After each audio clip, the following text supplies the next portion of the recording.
સુરત શહેરના ઉધના વિસ્તારમાં પિતાએ કપડાં લેવા પૈસા નહીં આપતા પુત્રએ ચપ્પુ વડે જીવલેણ હુમલો કર્યો। અશોક સમ્રાટનગરમાં રહેતા અશોક આગલે મજૂરી કામ કરી પરિવારનું ગુજરાન ચલાવતો। અશોક આગલેના 27 વર્ષીય પુત્ર ધીરજ કપડાં લેવા પૈસા નહીં આપો તો પરિવારને જાનથી મારી નાખવાની ધમકી આપી હતી। રાત્રિ દરમિયાન પિતાએ અશોક ઘરમાં હતા પુત્ર ધીરજ ચપ્પુ વડે હુમલો કરી 4 ઘા ઝીકી દીધા। પિતા અશોક આગલેને ગંભીર હાલતમાં સિવિલ હોસ્પિટલમાં ખસેડવામાં આવ્યો। સિવિલ હોસ્પિટલમાં અશોક આગલેનું તાત્કાલિક ઓપરેશન કરવામાં આવ્યું। પરિવારે પુત્ર ધીરજ પર કડક કાર્યવાહી કરવાની માંગ કરી। ઉધના પોલીસે આરોપી પુત્ર ધીરજની અટકાયત કરવામાં આવી।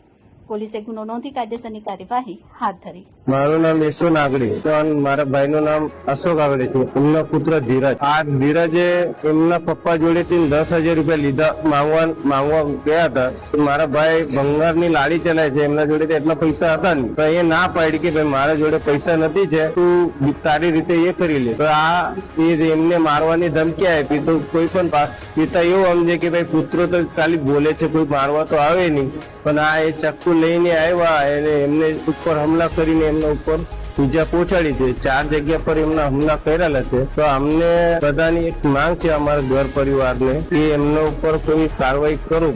જે પૈસા એના માટે માંગ્યા હતા, એના કપડા જોઈએ, કઈ તહેવાર હતા તો એમના કપડા લેવાનું હતું, તો કઈ બદલ લેવાનું હતું એ તો ખબર નહીં। હું તો મારા ભાઈએ મતલબ કીધું નહીં। તો બરાબર અત્યારે આપણે એ આવ્યા એમને લાગ્યા ત્યારે એમને મારી ભાભીએ કીધું કે એવું વાત હતી એમની, તો ત્યારે મને ખબર પડી। તો મારે તો ખબર હતી જ નહીં કે હું પણ બહાર રહું છું, બરાબર।